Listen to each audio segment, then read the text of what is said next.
Welcome to the Whitwam Wealth Real Estate Podcast. Today our episode is Market Speculation and Struggles. Welcome to the Whitwam Wealth Real Estate Podcast with Scott Whitwam, your blueprint to financial abundance. Settle in as we explore the mindset and methods for wealth building through real estate. Welcome back. I'm Scott Whitwam, and today we're going to be talking about market speculations and struggles. And really, it's going to be part of a larger free-form discussion. It's about speculating about the current market, the struggles that are going on, how these struggles affect investors and how they are facing these market changes in their businesses, and how it can lead to a general next stage of growth. To do this, I've invited my friends back, investors Brian and Gina Kandeski, back with me on the podcast. Welcome back, guys. Glad to have you here this morning. Hello.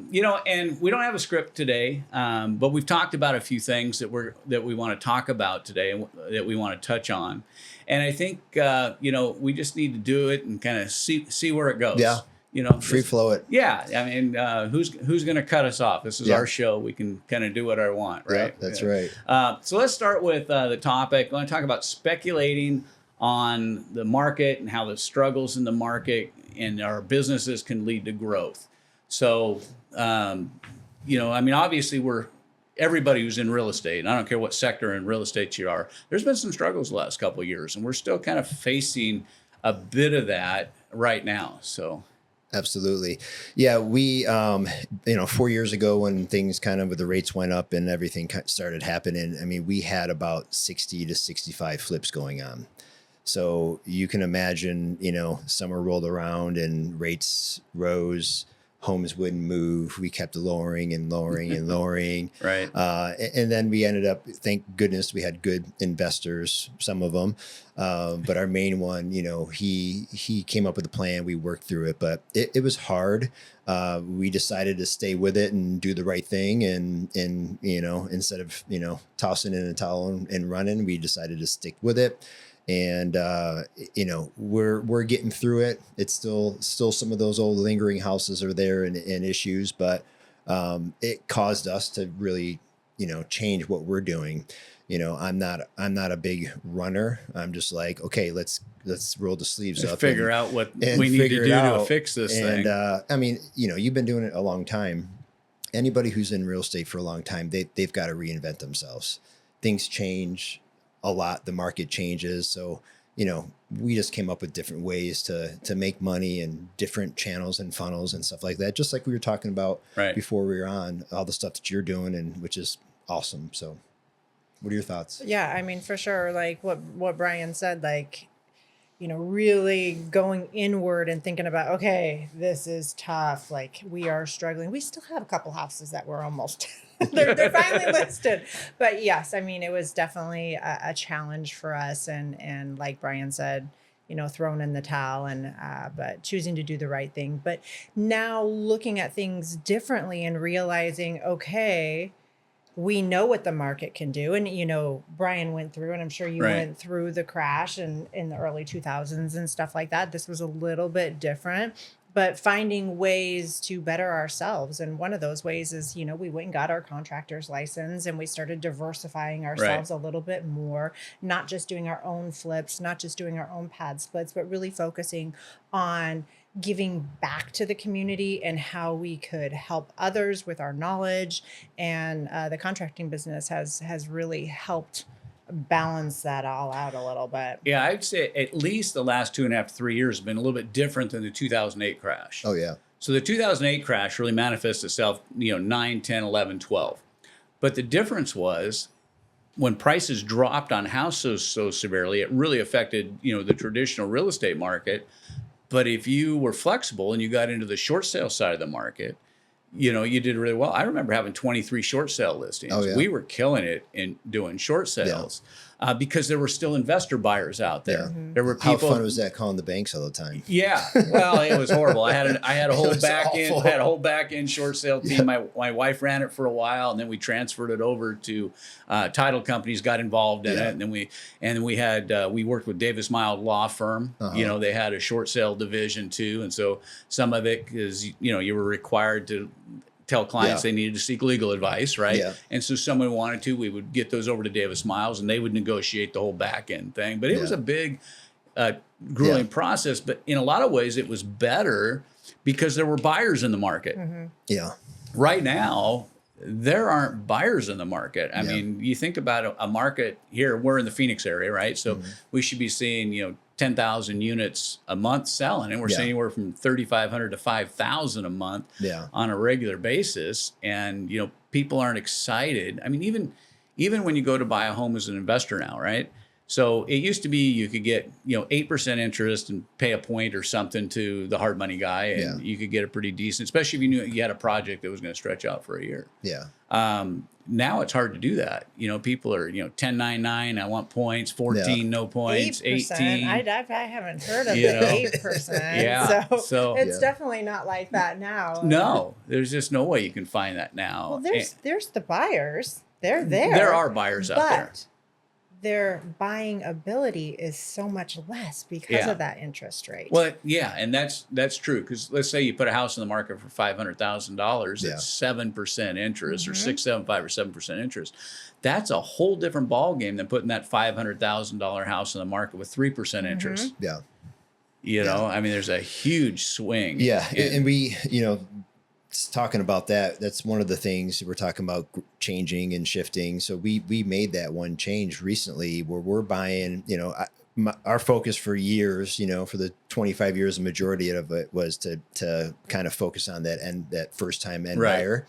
And so we kind of changed a little bit where we're focusing on more of those middle, not the upper price range, but for 500,000, we're just finding that those people just they have more options. Right. So they may have some more disposable income. They can buy down rates. So we've, like the one we just did with that hoarder house. Yes. We got Bomb Squad house. Bomb Squad, this craziness, but the sales price on that one, we bought it for 400. Sales price is like 600. So we'll better make a little bit of money, but then we're appealing to a buyer that has more means to take down. But here's the difference between house. what you guys are doing, okay? And I've seen it firsthand in real life, right? But I mean, obviously, people can see it on your YouTube channel.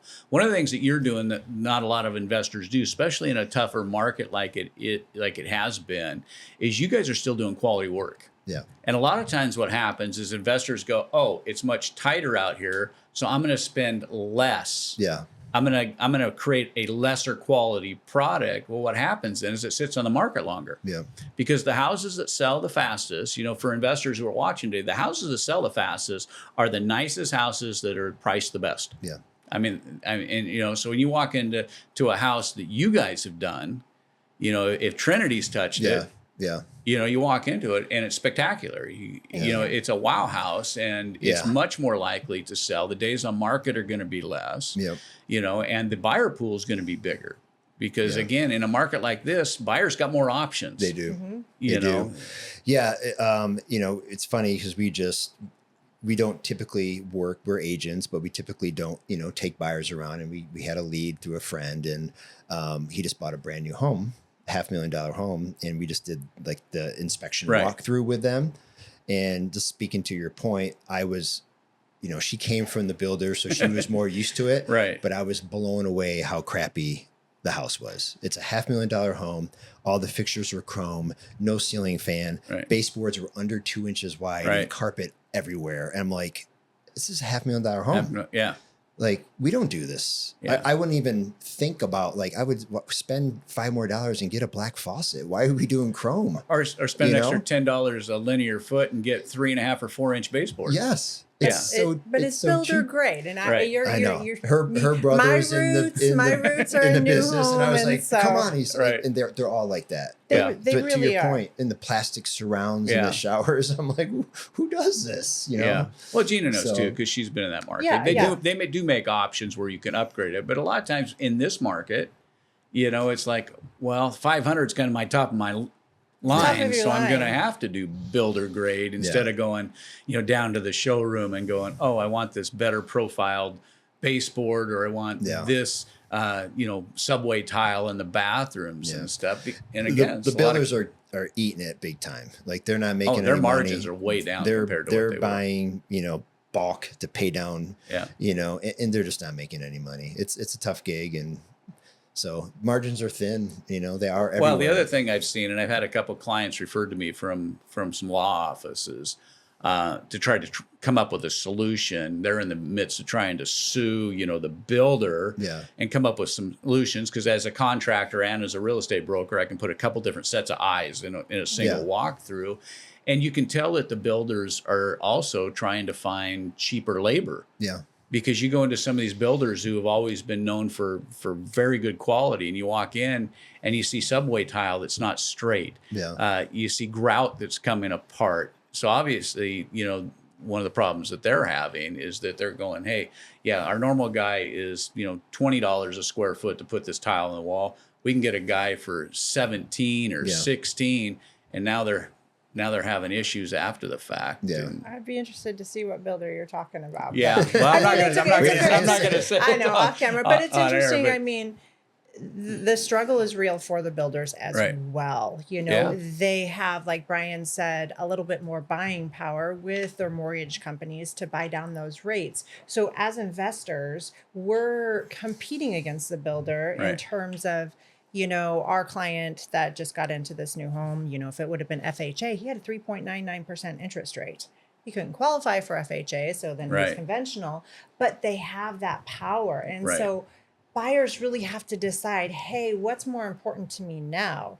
That lower interest rate, or can I love the home, date the rate, and then refinance later and everything. Yeah. But it's just like Brian said, it's appeasing to a slightly different market at this time. People that can afford a little bit nicer. We're purchasing homes that are a little bit newer and nicer neighborhoods and kind of putting our little seal of approval. But there's nothing like finishing a house and feeling like, I'm really proud of this. Yeah, you're proud of it. Hey, this will compete against a new build. Yeah. And a lot of people don't realize, too, in the new build community that on average, builders make about 8%.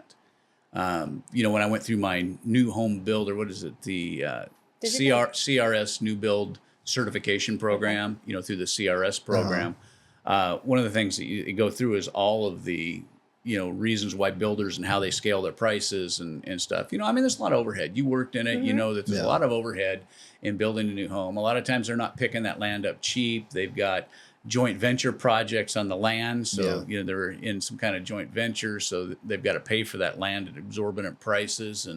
But on average, they make about 8%. And that's kind of what Wall Street is expecting from some of these big builders. But you get in a market crunch like this, they're giving away appliances, they're doing the rate buy downs for you. There's a lot of things that they're giving up, and it comes off their bottom line. So they're trying to find places that they can absorb it, which gives, in this kind of market, which gives your product a higher value.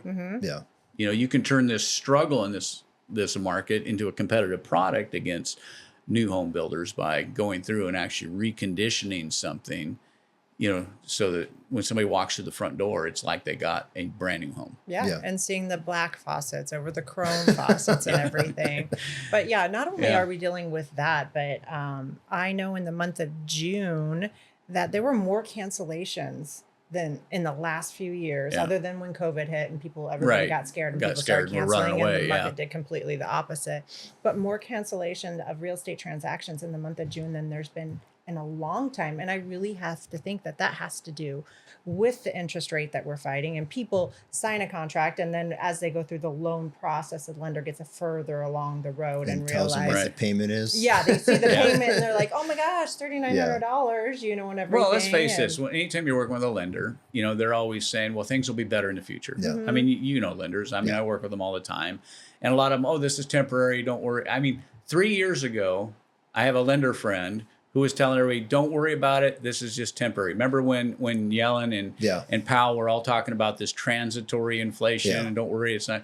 And they were all talking about just go ahead and buy. Don't worry about it. Yeah. We'll be able to refinance you in 6 months and get you back down into a 3% rate. Yeah. Well, how well did that work out? So and that's what happens. You go into a new build and you're believing, especially, in this year, when everybody has expected the Fed to have already had a couple rate cuts. And now every month it's like, oh, we thought things would be a little bit lower. Yeah. Now they get to the time where they've got to pull the trigger, and they realize that their payment's going to be pretty, substantial. But this crash compared to, the 2006, 7, 8, where everything kind of just fell apart. Like the prices dropped, inventory skyrocketed. This one has always been weird. Yes. So I track, actives, single family residents in Maricopa County, and it's low. I mean, we're like a little below 18,000 active single family residences on the MLS. And, that's maybe 3-4 months of inventory. Of supply, yeah. That's not much. Right. And it's stayed there. I mean, we've, it's gone down like the last 6 weeks, gone down like 2,000 homes. So we're, I guess, picking up. Right. I go look at the by amount looking of at the go look at the amount of canceled listings. It's just crazy. Yeah. It's crazy. This went on 4 years ago. Yeah. Our inventory was low. Right. Our prices are not dropping drastically. No. If not, they're going up a little bit. What's happening? Yeah. It's weird. We're in a weird time because not only in the real estate market. Okay, so let's just go look at the stock market. I mean, how many of you looked at price of gold lately? It's at what, $3,500 an ounce, right? Normally when gold goes up, what happens in the stock market? It goes down. Huh. Normally gold is the hedge when the market is going down. So, and when gold goes down, it's normally the stock market's going up because people are pulling out of, tangible assets like gold, silver, platinum, and they're going into stocks. But right now gold's high and the stock market's high. Yeah. And, it's really not explainable. The dollar has even started to stabilize and gain a little bit of ground. I mean, it's just, we are living in a weird time, which is causing a lot of struggles for people who, go, oh, well, when this happens, I do this, right? Well, the problem is none of those conditions are existing. And, coming through this, there's a lot of people that have been just laid out. I've talked to a couple of big investors, and both of them, and both of them have lost over $1 million in this market change and swing. Yeah. Now, they've been able to, in the last year and a half, kind of get their feet back into the ground. But still, it takes a while to recover from that kind of hit in this thing. Yeah. It's a real struggle. And like you were talking about up front, you've got to come up with some ways of figuring out what are you going to do different in order to be profitable and get through it, kind of into the next, kind of facilitate that new journey that you're going to be on. I kind of look at like, if you have two different lanes here, you've got, problems in your life and you got problems in your business. They're when people have those come into their lives, that they either attack it, right, or they just drink or smoke or hide from the problems. Right. Yeah. They probably try to push it down with something. Yeah. So, and part of it is just kind of the way we're made, we're just going to survive and we're going to tackle it. Right. So, and God puts these things in our lives for a reason. And, when you just tackle it and you start going to work on whether it's yourself or your business. And that's kind of what we did when this was happening. Well, I think you were talking about this as being kind of the journey through your personal development. Yeah. Oh, yeah. You can either fold, which means, try to suppress it, or do exactly what you're talking about. Yeah. What are you going to do to facilitate the journey into this new season? Because things aren't like they were. Yeah. So what are you going to do to facilitate this for personal development? And it's just like, you can look at business or whatever you're looking at. When stuff like this happens, where the market kind of changes in whatever industry, you'll find yourself having a little bit more time. Right. So that's where you start kind of looking into yourself. You're praying and you're just like, that's where you can sit down and really dive into what maybe this is your passion somewhere else. This is what you really want to do. And so you have extra time to maybe work on that, and Gina and I, just for an example, like we're not speakers and, but we've really started on the side. We're starting to do some content and stuff like that. And the passion behind it is because, we love real estate. We love God. We want to, when you get older, you kind of want to share. Well, you want to help some of your lessons that you've learned. And so, we started doing this. We started doing some pad splits like that has been solid investment. If people want to be in real estate and they want cash flow, the traditional way, you cannot make money being a traditional renter because of the rates, the prices, and with pad Regulation. split, like you can get your expenses covered, you can help out community. And then, so we've kind of, we've done that, and then we're passionate about it. So then we're helping other people grow their pad split business. And so we've got our contractor license. We're building pad split. We were not doing this 4 years ago. Right. So this is my point is like, I always say that I'm not hireable. Like this is what I am doing for a living. So I have to figure it out. That's kind of the way, we've approached it, but we've kind of reinvented ourselves. And, I feel like, I'm at another point where I'm just like, yeah, I got more work to do. I'm always feeling like I got more work to do because it's changing and the market's changing, and you've got to kind of grow and adapt. Well, I think people underestimate God's creation and its ability to be resilient. Mm-hmm. Sometimes we face challenges and we just go, oh, I can't do that. Yeah. Well, why can't you? Yeah. What's limiting you? What's stopping you? And so maybe it's, hey, well, let's look at doing something we've never done before. Yeah. Let's start a construction company. Let's become a premier pad split construction company. Yeah. Let's help other people understand the pad split to do all the things that you talked about.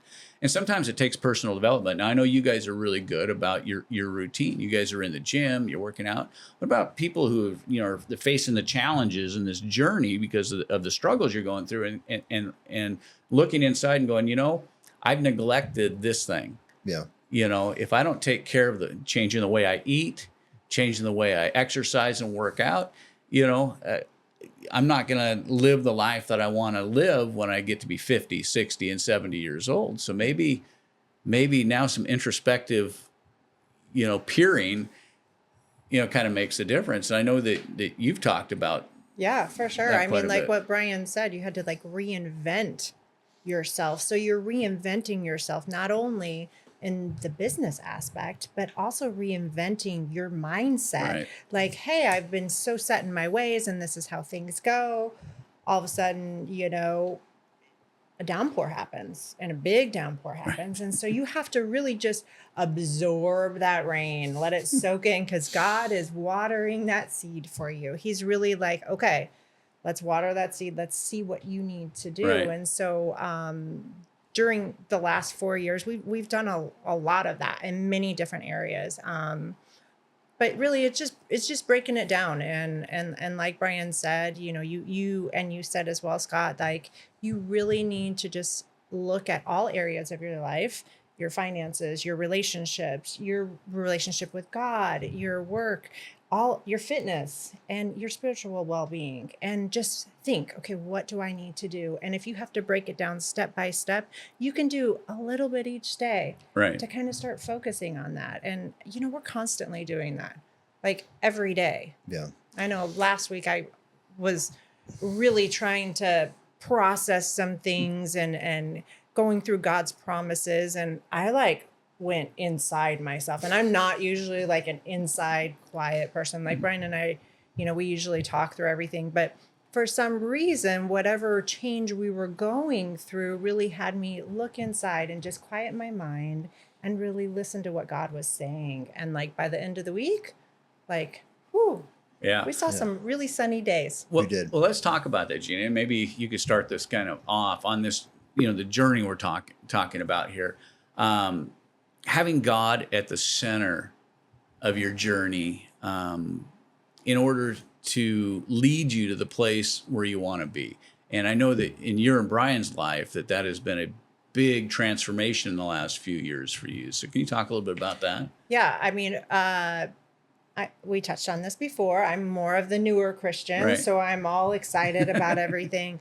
But doing that mind shift from taking the world revolving around me and my needs and moving it to the world revolves around God, and God is my center point. Right. Everything that I do needs to be from Him above, and everything that happens to us or that is given to me or my gifts is from God. So really it's about that mind shift of like, oh, the world around revolves around me. You know, I got this award because I did so great, or, you know, my kids are so awesome because I raised them well, or something like that, and say, wait, stop.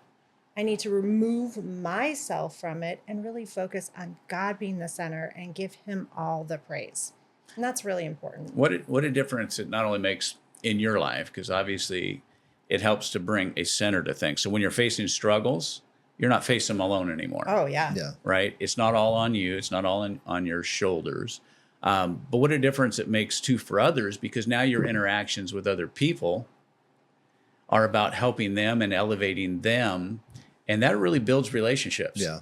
You know, I mean, if I can do something to help you, now all of a sudden, without trying to, I'm elevated in your eyes, and vice versa. When you're helping other people, they're like, hey, these are the guys you need, because look how they went out of the way for me. But you're not doing that because you're trying to be big in their eyes. You're doing it because you realize that we want other people to experience the goodness that God has put into our life. Yeah. And it makes a big difference. And, you know, so I think that perspective that you have is pretty awesome. And I know it's great that you two guys get to do this together. Yeah. But we need to close it up. This has been an awesome time. I want to thank you for joining me on this episode of the Whitwam Wealth Real Estate Podcast. Be sure to check out our growing list of previous episodes and other real estate investing topics. I invite you to subscribe today and be part of our growing community. You can always find the Whitwam Wealth Real Estate Podcast on Apple Podcasts, Spotify, iHeart Podcast, YouTube, or wherever you enjoy listening to podcasts. This is Scott Whitwam. Be sure to join our next episode of the Whitwam Wealth Real Estate Podcast, where we're wealth building through real estate.